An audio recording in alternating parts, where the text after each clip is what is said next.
যেমন আমাদের ভারতে রয়েছে কিং খান শাহরুখ খান, তেমনই কিন্তু বাংলাদেশে আরেকজন রয়েছে কিং খান শাকিব খান। যেমন আমাদের ভারতের শাহরুখ খানের ফ্যান ফলোয়ার শুধু ভারতে নেই, পৃথিবীর বিভিন্ন দেশেও কিন্তু আছে। তেমনই সুপারস্টার মেগাস্টার শাকিব খানেরও ফ্যান ফলোয়ার শুধুমাত্র বাংলাদেশেই নয়, বাংলাদেশের বাইরে আমাদের ভারতে, পাকিস্তানে বা পৃথিবীর বিভিন্ন দেশেও কিন্তু রয়েছে। কিন্তু পার্থক্য কোথায় সুপারস্টার শাকিব খান এবং শাহরুখ খানের মাঝে?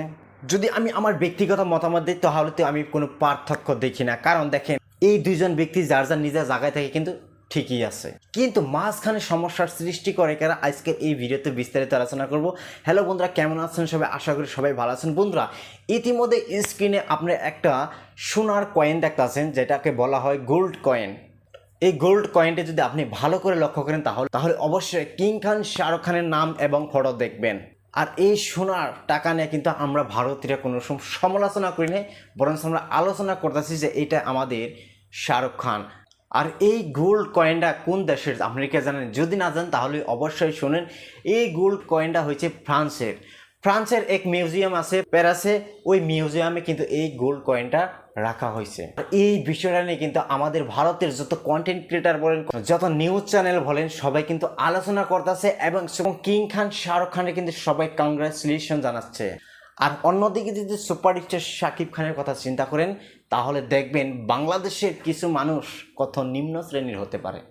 আর হ্যাঁ, এই কথাটা বলার কিন্তু একটা কারণ আছে। সেই কারণটা হচ্ছে, ইতিমধ্যে আমরা সবাই জানি যে superstar Shakib Khan, mega star Shakib Khan গত কয়েকদিন আগে সে দুবাই গিয়েছিল, কারণ তাকে গোল্ড ভিসা দেওয়া হবে। আর ইতিমধ্যে আমরা সবাই জেনে গেছি যে দুবাইয়ের গভর্নমেন্ট ইতিমধ্যে তারা হাতে দিয়ে দিয়েছে গোল্ড ভিসা।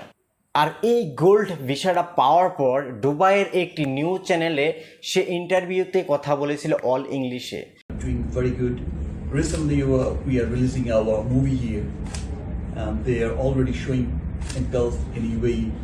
যদিও তার ইংলিশ ভুল না শুদ্ধই, কিন্তু শুনতে অল্প ডিফারেন্ট লাগে আর লাগতেও পারে, এটা স্বাভাবিক। কিন্তু এই বিষয়টা নিয়ে কিন্তু আমাদের ভারতের মানুষ কোনো সমালোচনা করেনি, পাকিস্তানের মানুষ কোনো সমালোচনা করেনি, শুধুমাত্র বাংলাদেশের কিছু নিম্ন শ্রেণীর মানুষ তারা তাদের দেশের সুপারস্টারের মুখের ভাষা, ইংরেজি ভাষা নিয়ে কিন্তু অনেক সমালোচনা করতেছে। যদি আপনি কমেন্ট বক্সে লক্ষ্য করেন, ইতিমধ্যে দেখেন আমি স্ক্রিনে দিয়ে দিচ্ছি স্ক্রিন রেকর্ডিং, তো সেখানে যদি আপনি লক্ষ্য করেন তাহলে অবশ্যই আপনি দেখতে পারবেন যে বাংলাদেশেরই মানুষ সুপারস্টার শাকিব খানের যে এই অল ইংলিশের যে ইন্টারভিউটা সে দিয়েছে সেটা নিয়েও আলোচনা।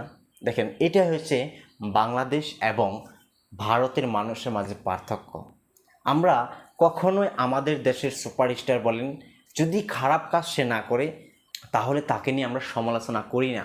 যদি সে ভালো কাজ করে এবং তার দ্বারাই কিছু ভালো কাজ হয় তাহলেই তাকে নিয়ে আমরা আলোচনা করি। আর আপনাদের দেশের একমাত্র সুপারস্টার শাকিব খান, তাকে নিয়েই বাংলাদেশেরই অনেক কন্টেন্ট ক্রিয়েটার আছে, তারা সমালোচনা করে ভিডিও বানায়। জাস্ট আমি এই ভিডিওর মাধ্যমে একটা কথাই বোঝাইতে চাইছি, জানি না বোঝাইতে পারছি কি পারি নাই, যে আপনার দেশের কোনো একজন ব্যক্তি যদি আপনার দেশটাকে রিপ্রেজেন্ট করে বাইরের দেশে, তাহলে অবশ্যই সেই মানুষকে নিয়ে সমালোচনা করবেন না, আলোচনা করবেন, বরঞ্চ তাকে কংগ্রেচুলেশন জানাবেন, স্বাগতম জানাবেন, বেস্ট অফ লাক জানাবেন। তো সবাই ভালো থাকবেন, সুস্থ থাকবেন, আমার জন্য দোয়া করবেন।